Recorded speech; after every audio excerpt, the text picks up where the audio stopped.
Bernard Hopkins at his most volatile best. We go to Las Vegas.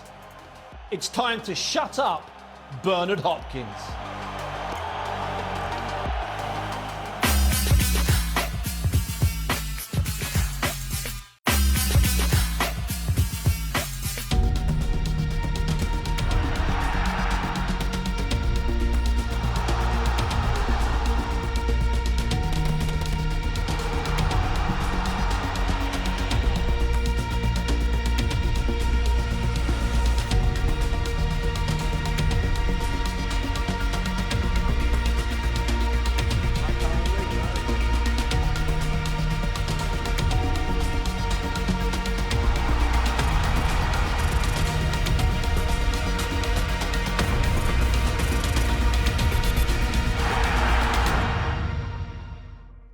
Yes, welcome back to What Went Down with Joe Calzaghe. Now it's 2008, now it's Las Vegas, and now it's the executioner, Bernard Hopkins, and his big mouth. Joe's still with me, and joining us now is Enzo Macronelli, a friend of Joe's, a former world champion in his own right, and a man who just seemed to be there for all of the big fights throughout Joe's career.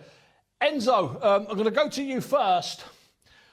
Bernard Hopkins had been a fighter who'd been talking about Joe for a very long time.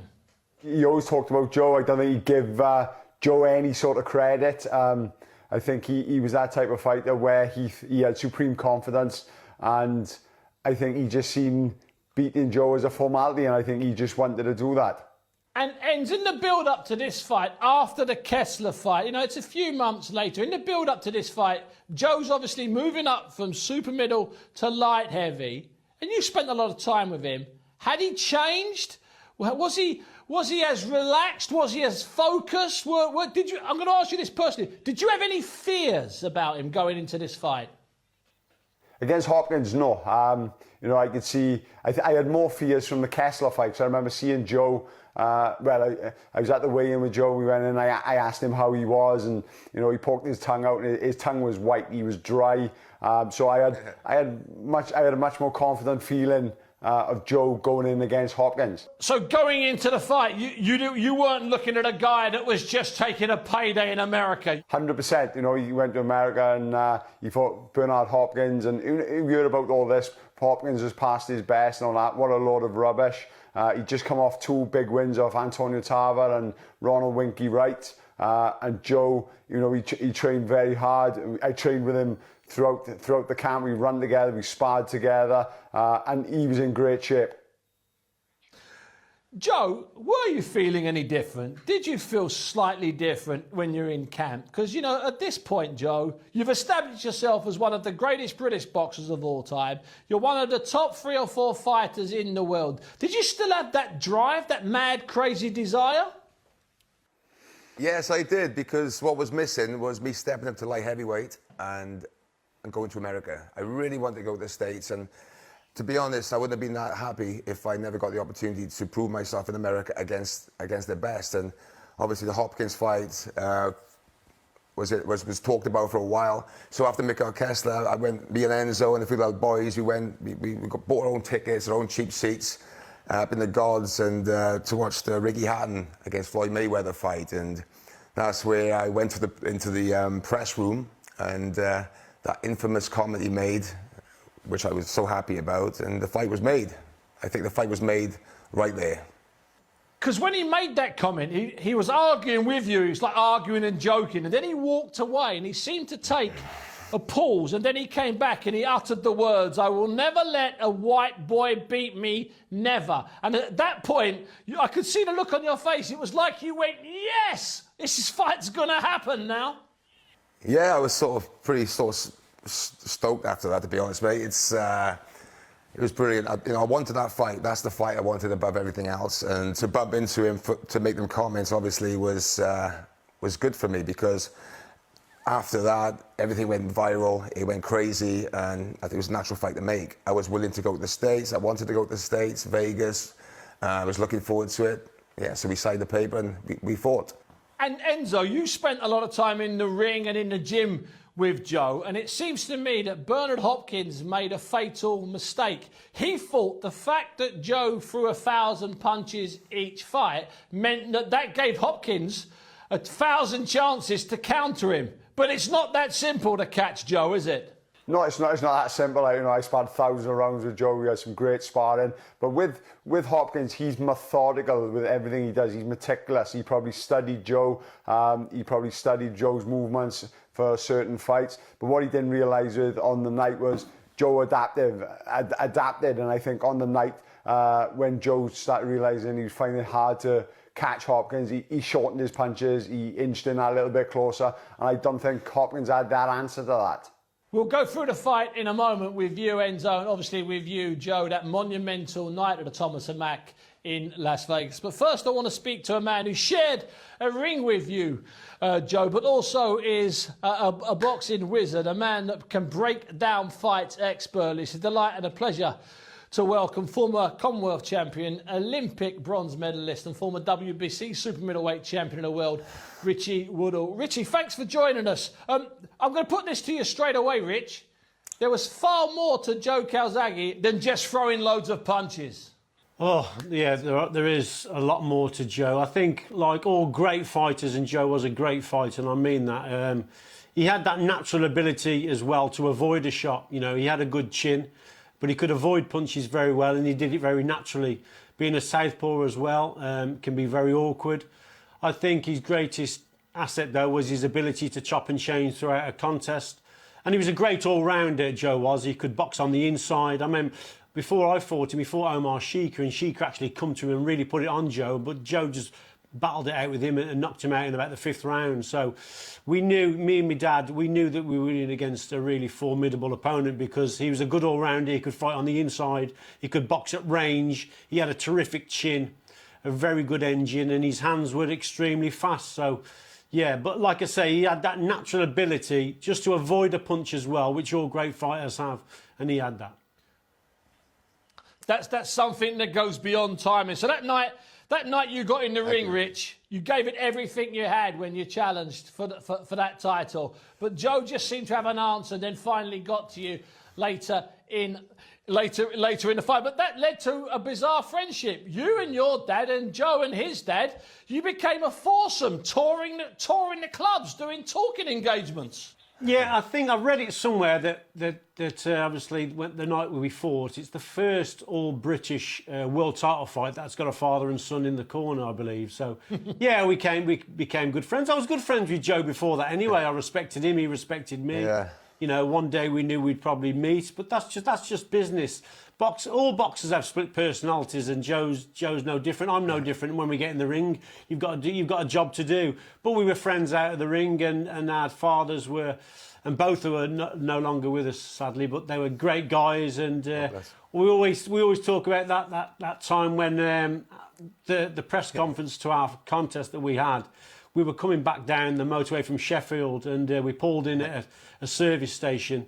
And Joe, as we walked through the doors, Joe and his dad were there. They were having a cup of tea, and I remember it because his old man was a good friend of my old man's. He shouts over, Richie, Len, come over. So we went over, we had a cup of tea. I remember me and Joe sitting there. We were like two school kids. We didn't know where to look. And both our fathers were just laughing and joking. Do you remember that, Joe? It was so funny. We didn't know what to say.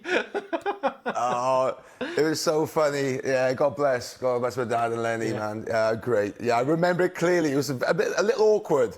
Very awkward. It was a bit awkward. But like you said, yeah.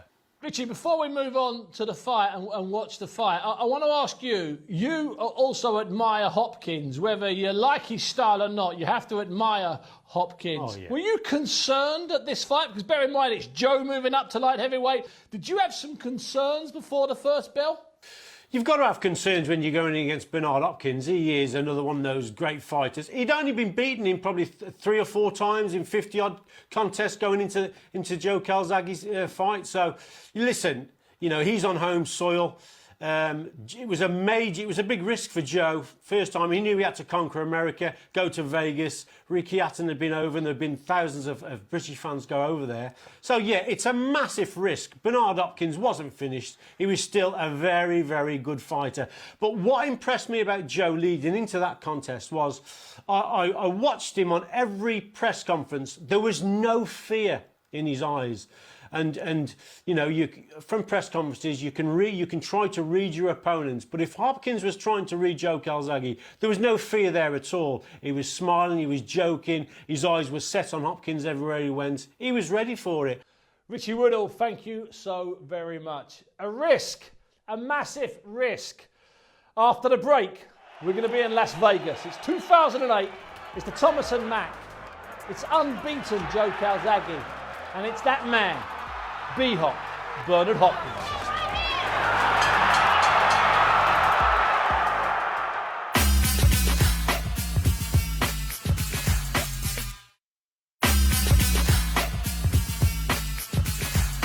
It's nearly time to go to the Thomas & Mack Centre on the outskirts of Las Vegas. It's 2008, and in the ring, unbeaten Joe Calzaghe and one of the most notorious and high-profile fighters in America, Bernard Hopkins, B-Hop as he's known. Now, we're going to be inside the ring soon with Joe talking about the fight, and that's easy. You can all watch that. What was it like being ringside? What was it like being 6 feet away from that ring? Well, one man that was a few feet away from that ring is David Hay, and he joins me now. David, what was it like inside the Thomas & Mack that night? But more importantly, what was it like in Las Vegas in the last few days before that Hopkins and Calzaghe fight?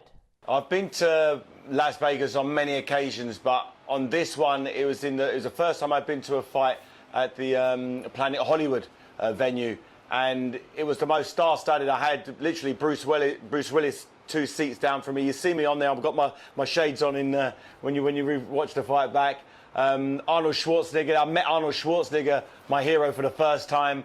Sylvester Stallone was there. All of my heroes were in one building, and they was all there to support Joe Calzaghe. It was an amazing night. It was packed. It was exciting, and everybody, and when I say everybody, was worried about Joe Calzaghe's chance of winning this fight. We was all there to support him, yes, but Bernard Hopkins just came off a couple of wins against Antonio Tarver, who knocked out Roy Jones Jr., Ronald Rinky Wright. Just those 2 names are all-time greats, and he's just coming off that type of form. And to go in there against Calzaghe, you know, Bernard Hopkins, the executioner, it was a tough, tall order in any era. And that's interesting you say that, Dave, because too many people looking back tend to think about Hopkins, 43 years of age, past it, and they tend to forget that there was a growing feeling that this fight was going to be really dangerous for Joe.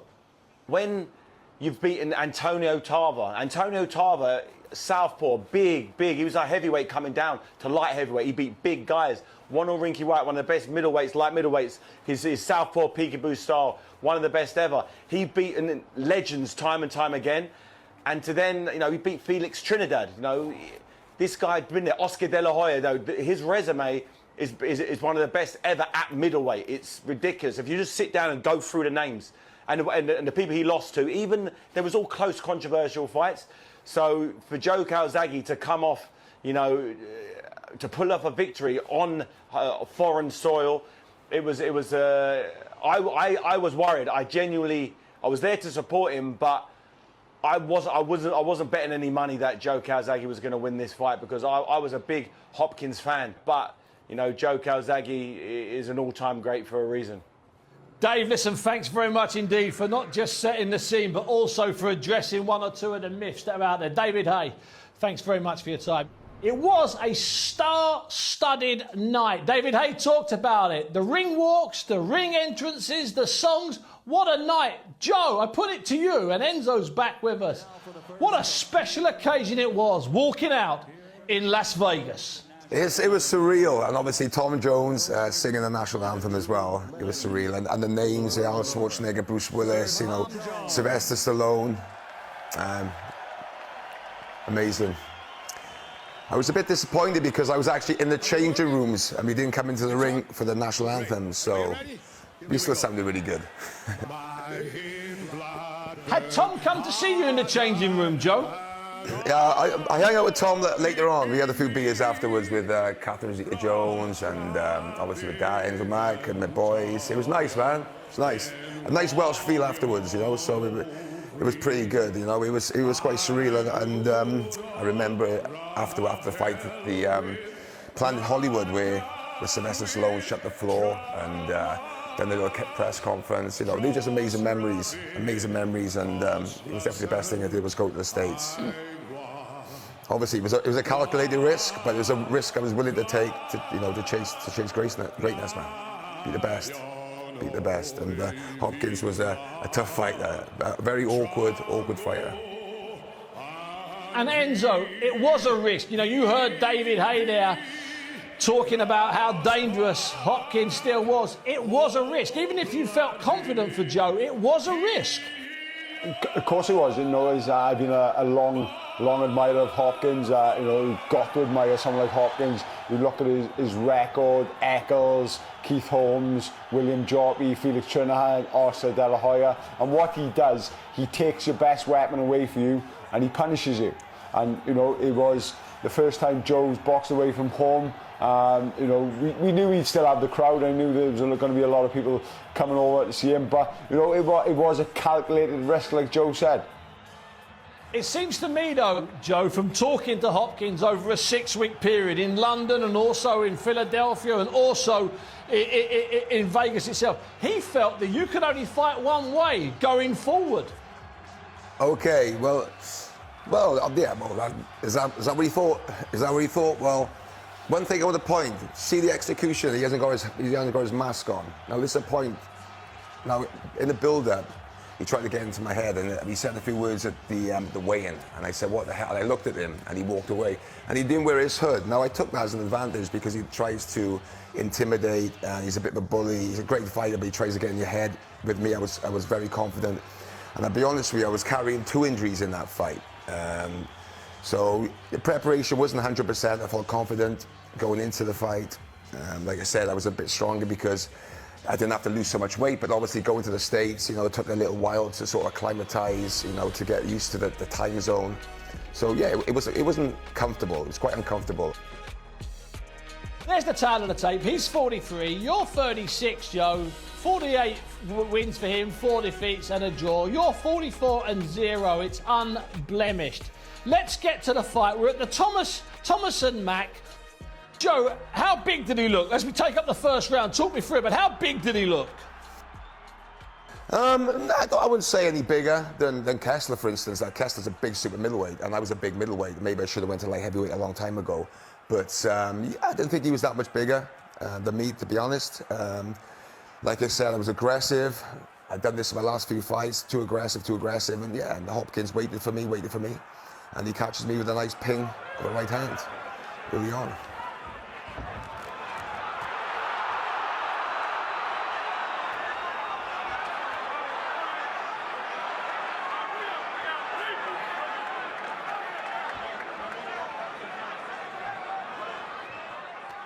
This was a part of the fight, you know, just to get him tied up. I have to realise if I'm getting too short, too close into him, he's tying my arms up, you know, and he's very, very clever at that. So he's waiting for that right hand, you know, so he's fighting that fight right now. He's looking for that right hand. I'm looking for the jab, and yeah, I think I'm catching me a perfect right hand. As I come in, I wasn't badly hurt, I was stunned. But obviously, when you get dropped and you're in America after the first round, I have to be honest, first few rounds I was quite anxious. I felt frustrated. I felt I couldn't get my work going. And I knew I had to keep going. I was a couple of rounds down from the start because obviously the knockdown, but then I knew I had to keep working. And I always believed that my fitness would come through. Like in a Kessler, me adapting my style and doing what he doesn't like would come through in the second half of the fight. And Enzo, what did you think as he went down there? And what do you imagine was happening in that corner? What did you think, Enzo, as he went down? When he went down, the way he got up straight away. He looked at his dad. I think he seemed clear-headed.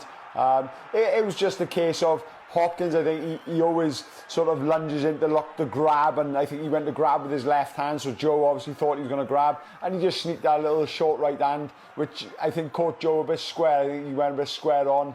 and just got caught. Yeah. But, you know, when he got up, you could see he was clear-headed. He went straight back to work. You know, he just knew then that he just had to take not as many chances as he normally does.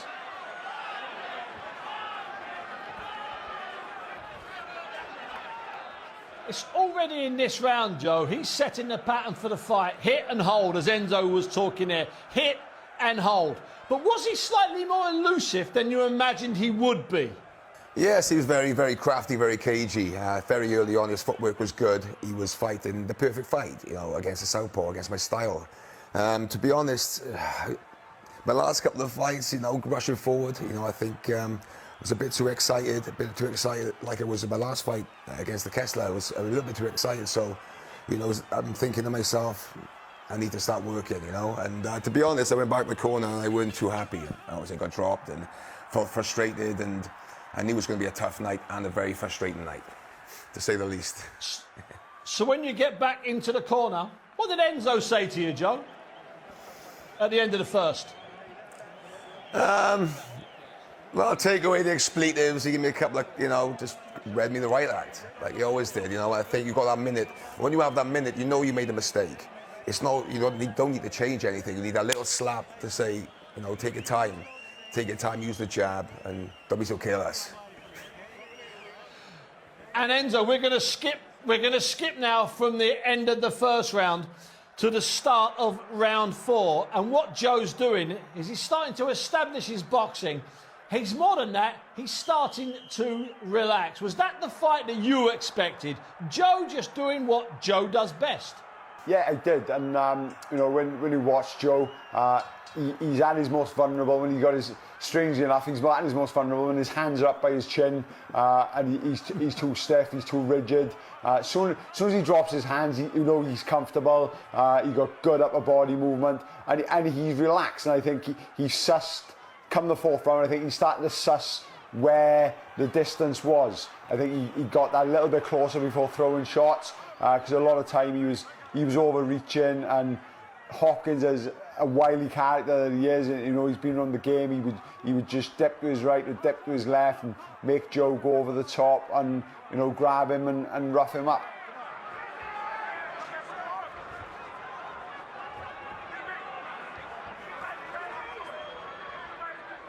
At this point here, Hopkins is trying different things. Really what he wants to do is just hit and hold. Are you sensing that he's not panicking, but are you sensing that you're making him work really hard?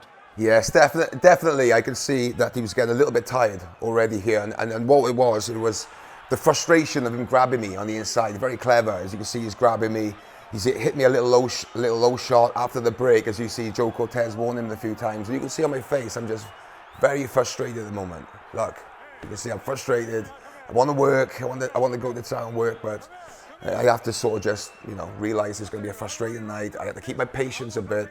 I just keep my jab going, keep my boxing going. As the rounds go on, I believe, like I said, that my fitness and my work rate, and my youth will come through. But Enzo, of course, what Hopkins is trying to do is trying to make Joe lose his patience. He wants Joe to start fouling and falling apart. If you watch Joe's earlier fights, when he's up against someone that he's expected easily to beat, he's got no fear of. You know, he starts throwing a lot of roundhouse shots, he starts to enjoy himself. And I think Hopkins was waiting for those hooks coming around the side, and, you know, Hopkins got that straight right hand, and the shortest distance between 2 points is that straight shot.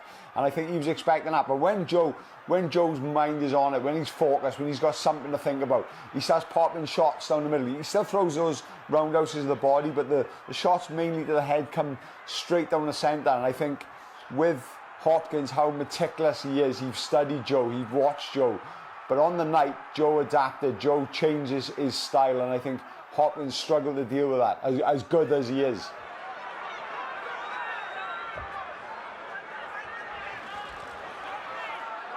So, Joe, at this point here, as we're approaching the last 30 seconds of the 4th round, what's going to win it for you? Is it going to be the fact that you're throwing more punches, or is it going to be you just putting him under pressure? What's going to win it for you? Well, it's a combination of both, and obviously it's not just that. It's, you know, the movement, the angles, and I agree with Enzo. Enzo's right. He knows me. Spend a lot of time sparring together. That when my hands are tight and rigid, you know, sometimes I get caught, and obviously when I start relaxing, I start getting the flow, and a lot of my fights, I start getting better after the 6th round. You know, I start relaxing more, and that's when my opponents get tired. So that was the plan. I knew Hopkins would be difficult and cagey and hard to break down, but I knew as the rounds went on, he would get tired, and I'd be able to land some more shots and get success in the second half of the fight. Now, in rounds 5, 6, and 7, he continues to hold. He's looking to hit you when he's holding. And the referee does have to talk to the pair of you about keeping it clean. But also, as we go into the 8th round, that's the next round we're going to watch. As we go into the 8th round, Enzo in your corner is telling you, quote unquote, he's knackered. He's knackered. Could you sense that, or was that just Enzo hyping you up? Move the other way, but you're reluctant to do any combination. Yes, I could sense he was tired. I think the 8th round, I had a good round, it's the 8th or 9th, and he was getting very, very tired. And that's when he was really holding. I could really feel him gassing. I think if it wasn't for him taking a break, which I thought that, you know, a little bit of a cheat there, a little bit of a break, you know, he was looking for a timeout. Simple as that. He was looking for a timeout. But when that happened, mate, I was feeling good, because I felt I was taking the advantage from him. I felt I was starting to get control of the fight, and that's what I wanted.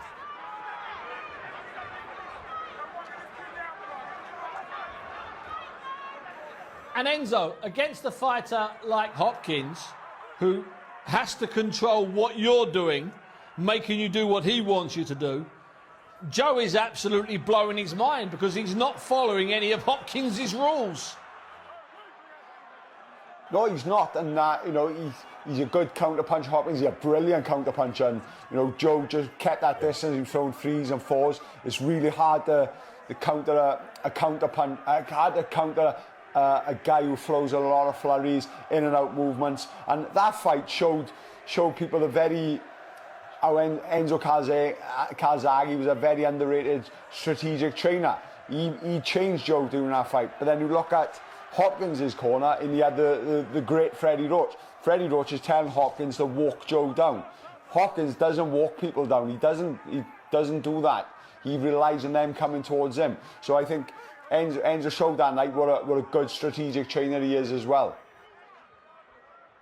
Yeah, it just shows you that you can have a Hall of Fame trainer in your corner and he can read the fight incorrectly. Because the idea that you could just walk Joe down, that's just not the case. And Manny Stewart, who was doing the American commentary, he picked up on that by about round 2. He said, they've got to change what they're doing in Hopkins' corner. Well, Joe was just making them do what he wanted them to do. That was Joe and Enzo's plan. You know, I used to speak with Enzo after training. I used to stay behind, and we used to have a chat. What's the plan, all that. And I think that fight was probably the roughest me and Joe sparred. Never got out of control or anything like that. But Enzo wanted me to hang on him and, you know, not use my head, but, you know, be a bit forceful, grab him. And obviously I was a little bit heavier, so I was a little bit stronger. So, you know, it was a rough sparring. And Enzo had his plan, and he knew it would work. So you were the B-Hop of Swansea through the training camp? It was a B-Hop from Swansea, and like I said, I was very confident in Joe. But the one thing I was worried about, and I don't think Joe ever tells everyone, I think a week before we sparred, it got a bit rough. Like I said, nothing got out of control. But I think it was I think he pulled a chest muscle. I think he was throwing a hook and he pulled the chest muscle. Yeah. So with all the grabbing Hopkins was doing, all the pulling, you know, that was the one thing I was worried about. So if that went on the night, that would have been excruciating pain. Joe, you've been in some hard fights at this point, and you've made some hard fights look easy. But how physically draining was this Hopkins fight as we come to the end of the 8th round? How physically draining was it? It wasn't physically draining. I have to be honest. It wasn't. It was more psychological, and it was a mental. Obviously, getting dropped in the first round, I had to chase the fight, and it was so frustrating. I've never been in a fight where I want to work and I'm unable to work because it's hard, you know. And like I said, after the 7th and 8th round, I started to take control because I was the one that was throwing the punches. I was the one who was aggressive. I was the one who was trying to fight. So if the other one doesn't try to fight, I think I should win the round, you know. So it was frustrating, but I felt by the 8th round that Hopkins was getting tired. I could see he was trying to get a couple of seconds off. He was holding, and he was doing a little shoulder, as he does, and yeah. Yep. Ooh, after the bell. What we're going to do now is we're going to That jump footwork, over I don't know what that's all about. and we're going to watch the last 3 rounds. We're going to watch rounds 10, 11 and 12. And this is when, well, to put it mildly, Joe, Hopkins starts to get a little bit desperate. Yes, you know, because obviously, listen, I'm fighting in America. You don't know where the judge is, so I'm still mindful that I got dropped in the first round and I was chasing the fight. But I did feel that after 6 or 7 rounds, I was taking control as I went throwing the busiest shots. You could see the body language of Hopkins where he didn't look so confident. Instead of looking at the right hand, he was looking more to hold. Oh, look at that, hips. And yeah, that's what I was taking some, you know, what do you call it from, you know, some confidence from. But also, I didn't like this, you know, Hopkins was on the floor. I didn't do anything, I didn't hit him below the belt, and you just basically, well, you call it cheating me, taking a minute off. And you can see me, I'm so frustrated because I know how tired he is at that moment. And it's like, come on, get up, man. But clever guy, you know, old champion. He knows how to take a break, and that's what he did. I was pretty by there.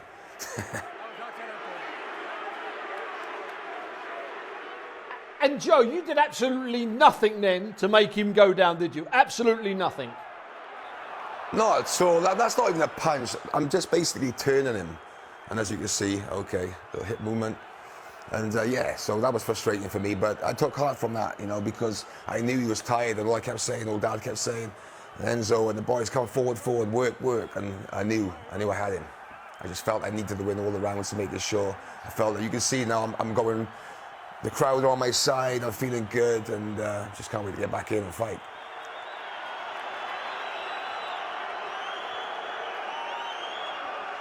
Could you say at this point, because you know it's taken a couple of minutes, could you say at this point that he doesn't really, and I say this carefully, he doesn't really want to be there at this point. He doesn't want to be in this fight. He doesn't want to be in this. He doesn't want to be in this fight, Steve. You know, obviously I've taken that away. He can't get on the right hand, and obviously I've closed the gap. And yeah, so he doesn't want to be in this fight. This is the fight I wanted to do earlier on. I've had to be more patient, but finally we're fighting the fight I need to fight. Obviously, except for getting caught the right hand there, but I was busy. I landed more punches. I felt, you know, this win his last few rounds and get the win. And Enzo, even though Joe's been down in the opening round and it's been a hard fight and he's in a grueling fight and an ugly fight and an untidy fight and he's had to chase it, at this point in round 10, Enzo, you've got Joe in front, haven't you? Comfortably or just in front?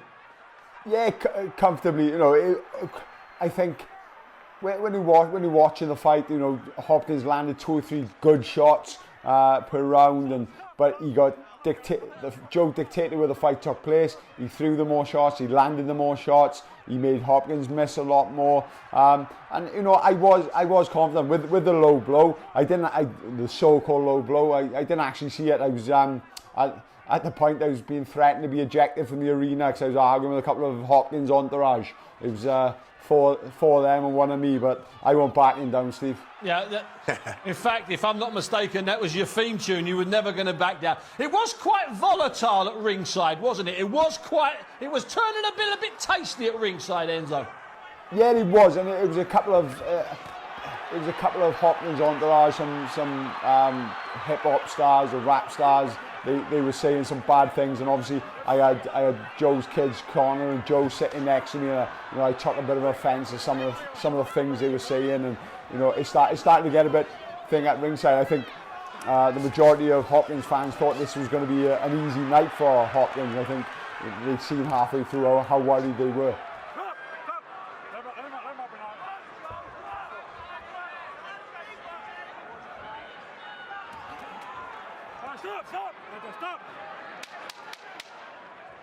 At this point here, Joe, because you're catching him and he's grabbing you, he's holding you, are you thinking at this point, I might even be able to get a stoppage here, or were you thinking 6 more minutes and I've won?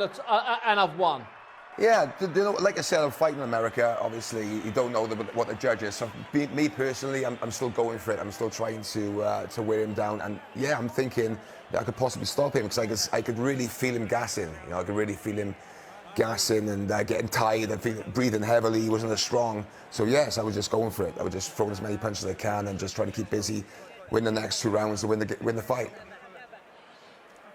Because what Enzo says in the corner, what your father says in the corner is, you've got to win the last 2 rounds big.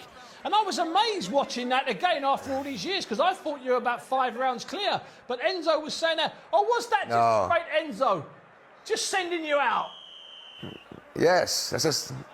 Yeah, psychology of it, exactly, the psychology of it. My dad knew how to work me more than anybody. So if I thought for a minute, I'm losing a round, I'm going to get that extra 10% the next round. So Dad knew exactly what to say, and he over-exaggerated, but it was the right thing to do for me. Kick my ass in gear. It was the right thing to do. Now, you're at ringside, Enz. You've got Joe's sons there, and you've got all sorts of people around you. But you're watching the fight. Do you have any doubts or fears now? You know, are you worried that Hopkins could pull out a sucker punch, or is it just now you sit back and enjoy the last 6 minutes? I definitely didn't enjoy the last 6 minutes, I'll be honest. I think I was that close with Joe and Enzo, and I definitely didn't enjoy the last 6 minutes. I didn't think at all he'd get caught with the sucker punch. I think it was only that one shot in our first round, a clear-cut shot that Hopkins landed. To me, Hopkins looked more desperate than he normally did. Well, he doesn't look desperate, but he looked desperate. He looked like he wanted to survive. I think he was trying to slow that pace down, you know, trying as hard as he can to slow the pace down, and Joe just wouldn't let him, just kept popping that jab, inching closer, and you know, the jab pretty much won him the fight, because he dictated everything from that jab, especially when he changed that distance. And Hopkins sort of, it's hard to say about this about Hopkins, but he ran out of ideas. I think he couldn't deal with the pace that Joe set and the in and out movement that Joe was keeping up. And do you think that that's because, this is to you, Enzo, do you think that's because Hopkins really didn't think Joe had anything other than just going forward? Yeah, and I did, and that's, like I said earlier on, he's methodical in everything he does. He looks at your opponent's best weapons, and he looked at Joe's best weapons, and he tried to take them best weapons away, and Joe realised that, Enzo in the corner realised that, and you know, they changed tactics. Joe adapted all the night, and Hopkins couldn't do that. And you know, sometimes it's great to have a game plan, but I don't think Hopkins had plan B. Or it could be just Joe was just the better fighter on the night. Joe, you know that mythical thing, the second wind, if anything, in this last minute or so, you've stepped it up. Could you sense that you were putting even more pressure on him? Yes, you know, like I said, my engine and my fitness, you know, was tremendous. I used to train so hard with Dad in the gym, and me and Enzo and all the guys, we trained so hard, spar. Everything we did was quick, and our work rate was excellent. So I knew as soon as I get my work rate, as soon as I close the distance with Hopkins, and I take away the right hand, and I get my work rate and rough him up on the inside, I knew I'd just take the steam out of him, and I knew that he'd become desperate. And I think you could see last week, okay, he's having a go now, but you can see over the last six rounds, you know, he was looking to survive, you know, hold on, and try to nick a win, rather opposed to trying to win by throwing punches, and winning by knocking me out. It always seems to me, watching back that 11th round, after he, you know, gets hit low again and gets a few seconds, he does a big push in the last 20 seconds as though he's won the round. That's a classic old man's trick. So, Joe, it's Las Vegas. It's a massive fight. You've got 3 minutes to go. You know you're in front. I'm not saying you're celebrating, but you must have felt good as you're waiting for that bell to sound. Oi. I'll be honest with you. Listen, I thought I was winning the fight, but like I said, you fight in America. If you're dropped in the first round, you'd never know how they're going to score it. So it was pretty close to me. I thought I was winning the fight, but remember, I'm in Vegas. I'm fighting Hopkins. I'm the foreign, you know, I'm the fighter going to them. So I just wanted to win the last round as big as I can, and just, you know, take that belt home and hope this decision goes my way as it should have done. So I believe 100% I won that fight. Surprised with a split decision, actually. And I suppose that sums it up, really, Enz, as here we go into the final 3 minutes. Most of us watching this, most of us working on the fight, thought that Joe was a good few rounds clear, but as Joe pointed out there, One of the judges didn't. What about you? What's the ringside situation like, Enz? How are those rappers doing? To be honest, Steve, it's hard for me to judge. On the night, I felt confident, I felt comfortable, but it was always something in the back of my mind thinking things could go the other way. The one thing I banked on that the American judges like aggressiveness, they like someone dictating the fight, and Joe certainly did that. As for me scoring the fight on the night, it goes out the window when a new friend and teammates fighting. It sort of goes out the window judging per round. I think when you said Joe felt comfortable, not so much comfortable, was he confident? I don't think Enzo would allow him to be confident in that corner. He wanted that big round, he wanted to make sure. And I think, I've watched the HBO broadcast, and I think Freddie Roach was telling Hopkins that he was winning. And I think that was more to do with the fact of he wanted Hopkins to keep his morale up and go out there and do what he can do. But I think Joe in the back of his mind, he knew he was winning that fight. He knew he was, I wouldn't say comfortable, but I think he knew he was winning that fight. And Joe, what you had said at the end of the 11th, and you repeated afterwards, and you seemed a bit shocked, you said, he's cheating to your father. You said that to Enzo, he's cheating. Like, you seemed a bit shocked that Hopkins might cheat. No, it was frustration, absolute frustration, because obviously Dad's reading me the right. Come on, I'm thinking because what I meant by cheats, I holding my arms, I couldn't work, it was stopping me from working, and that was so frustrating.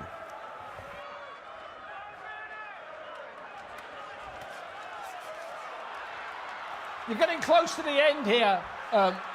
This Joe, is what I want. in this situation before, are you sensing it's the last seconds, the last 30, 40 seconds?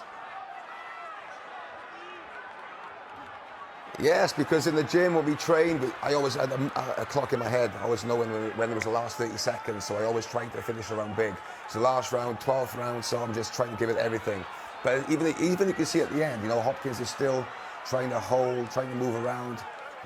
Like I said, and that says to me that he's just trying to survive the 12th round. He's holding now. He needs to win this round, and he's not trying to win. He's going back. I think he's tired, he's exhausted. Like I said, my strength and stamina, and my speed and fitness and skill come through at the end. Yeah, my hands are up. I'm thinking I won the fight. I think I won this. Hopkins didn't throw enough punches. He didn't throw any punches. Like Enzo said, he caught me early on, a couple of clean shots, but over the rounds, I'm not sure what the punch stats are, but I threw so many more punches into him and landed a lot more. I think you landed more punches on him than anyone else have ever landed. I think Max Kellerman said that to you after the fight as well. Thanks for reminding me. Listen. So I'm a student of the game. There you are, brother. Chuck Jampa scores it 116 to 111 to the winner by split decision. From Newbridge, Wales, still undefeated, and now recognized by Ring Magazine as the new linear light heavyweight champion of the world, Joe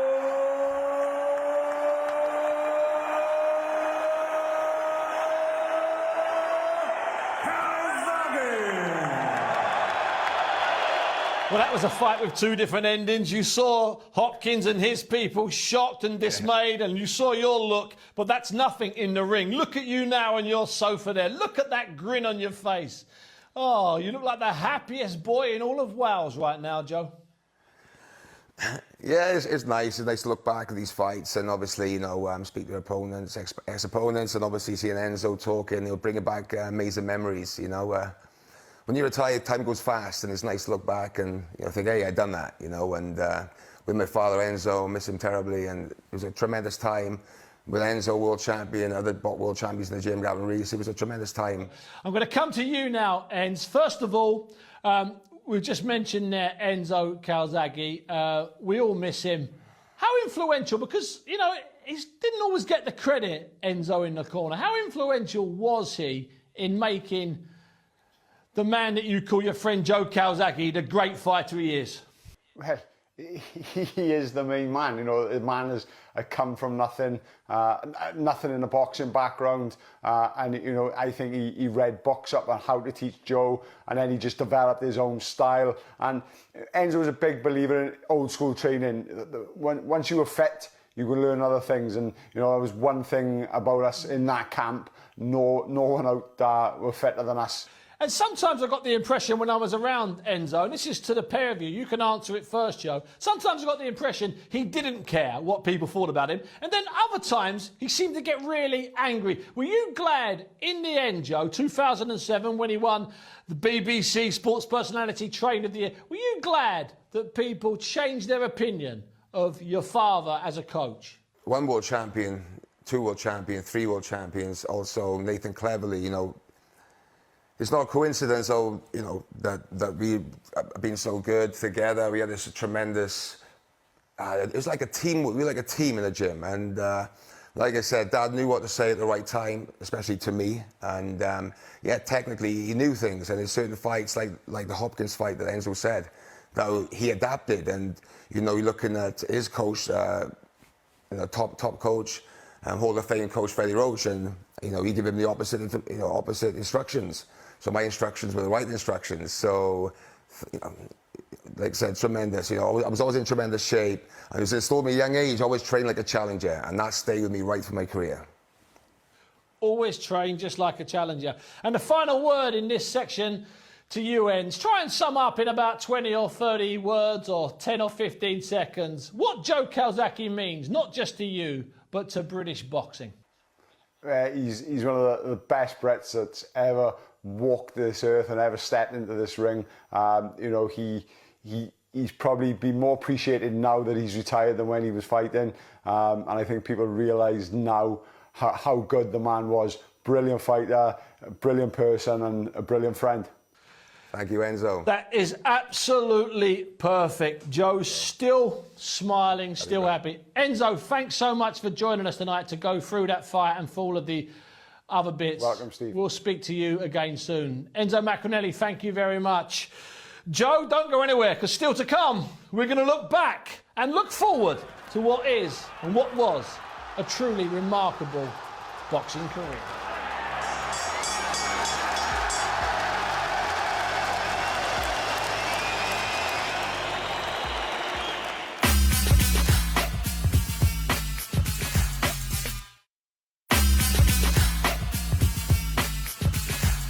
Welcome back to What Went Down. We've been looking at Joe Calzaghe's career. We've had Kessler, what a fantastic 12 rounds. Then we had Bernard Hopkins. Sure, it was ugly, but it was brilliant. You couldn't take your eyes off it. You're back in the changing room now, Joe. All the superstars are coming in. Stallone, Sugar Ray Leonard, Michelangelo, all of the famous Italians, Al Pacino. You know how it works. So what are you thinking at this? Are you going to give Hopkins a rematch? Are you going to fight Tarver? Are you going to fight Roy Jones? Or, and I know this was a late, serious offer at that time, are you going to fight Oscar De La Hoya? Or are you going to get onto your Italian stallion and ride off into the sunset? What are you going to do? Yeah, well, I wanted one more fight. And after the Hopkins fight, I sat down with Dad and I said, one more fight. And it was always my dream to fight the Madison Square Garden, the Metro Boxing, and to finish there and to fight one of the greatest fighters of all time. You know, it was a magical experience and a great way to finish off my career. In the build-up to the Roy Jones fight, Joe, had you changed? Had something inside you told you this was the end? Or could you still somehow summon up all of that spirit and all of that energy that you'd had throughout your career since you'd walked in the gym as a tiny little 5-stone boy? Yeah, listen, I was still like this. I could have kept fighting. I was still in great shape. Okay, I got dropped in the first round, but I think with the Roy Jones fight, I think the performance was one of my favourite performances. But I decided before that fight that time was up for me. It wasn't just about money. It was about legacy, finishing on my own terms. And that was my time. You know, people were saying go to 50-0, try to go to 50-0. It could have been possible, but at that time, I beat Mikkel Kessler, unified the titles, come to America, beat Hopkins, went back and beat Roy Jones. So to myself, that was time up for me. And at the same time, I was suffering very, very bad injuries, hand injuries. Bear in mind, I've been boxing for 25 years, a long, long time. So my kids were getting older, and you got to really weigh up, you know, the pros and cons, and realised that your health comes first. And I achieved everything I wanted to achieve in boxing. You see my little boy saying, "Come on, Dad, you've had enough, quit." And I said, "Okay, son." And my mum said, "The time's up." It was a great time and brilliant. It was a great run, and what a great journey it was. Beating Roy Jones, finishing at Madison Square Garden on a monster and massive night.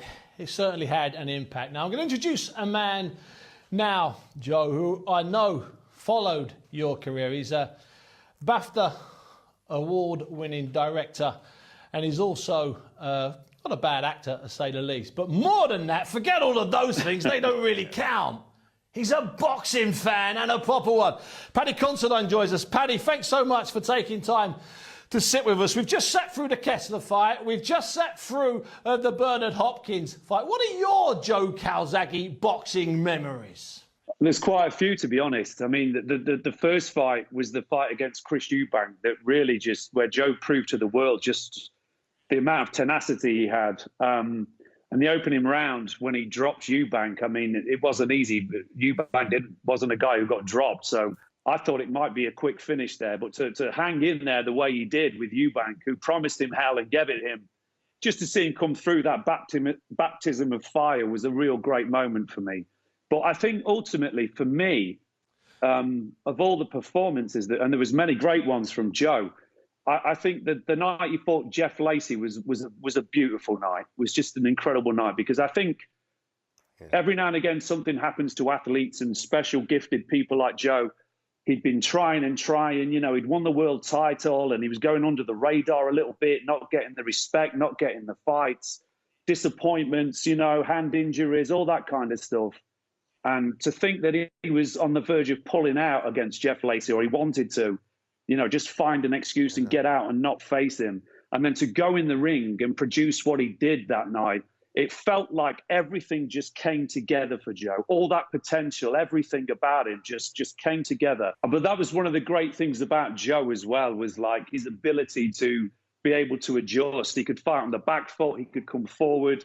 He was a combination puncher. And his punches were great. I remember watching the Kessler fight for the first few rounds thinking, oh, my God, because every time Joe tried to throw a loop in left, Mikhail Kessler would just fire a straight right.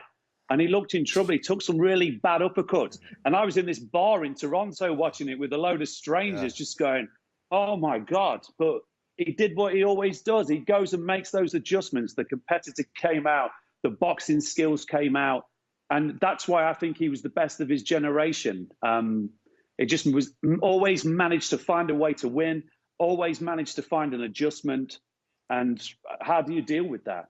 Now, Paddy, Joe was doing the fighting. Of course he was. Joe was doing the winning, and Joe was taking the risk. But really, they were a double act, weren't they? Enzo and Joe were a double act. You had some, you had some interaction with Enzo, and it's not something you forget, is it? You do not forget him. No, incredible. But that was part of the magic of it. Was their chemistry. It was the whole story. Together, they created this dynamic that. You know, Joe was obviously the fighter with the great engine and great skill, but very quiet. Joe never got involved really in the trash talking. And I always thought that showed a real level of class. But Enzo, on the other hand, classy man, but my God, he was the mouthpiece at the press conferences, getting people rattled. It was beautiful to see. What an unconventional man, played by no rules, just a complete maverick, and in that way, a complete genius too. I went up to Newbridge when I was making a film in Cardiff called Submarine years ago, and the driver drove me up to the gym, and it looked like it was all closed down, but the door was open a little bit, and I pushed it, and I thought it was empty, so I was like sneaking around, and I think it's abandoned, and then from out of nowhere, Enzo appears like this magical sort of totem, and he goes, "What are you doing, lads?" And I goes, "Oh, I'm ever so sorry, mate. We're just having a snoop around." He goes, "Oh, come on in." We must have been there for 2 hours. It was a joy. Never forget it. And I said, Steve, "Oh, I'm a friend of Steve Bunce's." And he kept calling me David Seaman. He goes, "Oh, I've got David Seaman here." And I said, "I'm a friend of Steve Bunce's." And he didn't know more than get on his phone and ring you. Good job, I wasn't blagging. Steve, I've got David Seaman here. You must have been going, "What? David Seaman here." Yeah. He was just a great guy, great energy. So, Paddy, you've just got to tell us in 30 seconds what Joe means. what Joe means and what he meant to British boxing. Go on, Paddy, the lectern's yours. I hope that Joe is satisfied sitting there now with what he achieved in his career, because to me it played out like a great movie, every part of it. It was absolutely fantastic. And to go out in your own way, to after the Hopkins fight, to know that I'm on the way out, but I just want one final fight, to fulfill that dream in Madison Square Garden, fight Roy Jones, get out the game when you know it's the right time, and then go straight to the Hall of Fame. You know, you got your dad there and your sons, everything. It's like a beautiful movie. And I hope you can sit there now, Joe, in retirement and know just exactly what it was that you achieved and be satisfied and fulfilled with that, because you were brilliant, mate. Thank you very much, Paddy. Thank you very much. Wow. Thank you, guys. Paddy. I'm quite humbled, man. And watching these fights back is exciting. Thank you, Paddy. And it was beautiful to watch. And it's nice to look at these memories. And hey, I've done okay. You did great, man. Paddy Considine, thanks very much for your time. Speak to you soon. See you later, Steve. Joe, lots of love. Take care, man. Joe, what are your final thoughts on what was just an unblemished career, but also a remarkable career? What are your final thoughts, Joe? You know what? It was a lot of ups, a lot of downs, a lot of injuries, and a lot of setbacks, but I wouldn't change one little bit, and what can I say, just the memories I have of fighting and being a champion, and the amazing memories that I shared with my father, Enzo, that because of him, basically, I started boxing. He gave me the belief as a 12 and 13-year-old going on that I would be a world champion. He instilled that in me, and when we did it, what can I say, underdog story, father, son, we did it, and it was just fantastic. And to look back, thank you guys. It's been a while since I've seen these, and to hear off other fighters and Paddy, and it's great. Thank you very much. Pretty humbled and happy. Joe, it's been a privilege and an honour sharing those memories, going back over that stuff with you. So that's what went down. Joe Calzaghe. An exceptional fighter, a brilliant fighter, a man who left, as Paddy said, on his terms. He was part of a brilliant double act with his equally fantastic father, Enzo Calzaghe. Joe Calzaghe, Enzo Calzaghe, what a story they were.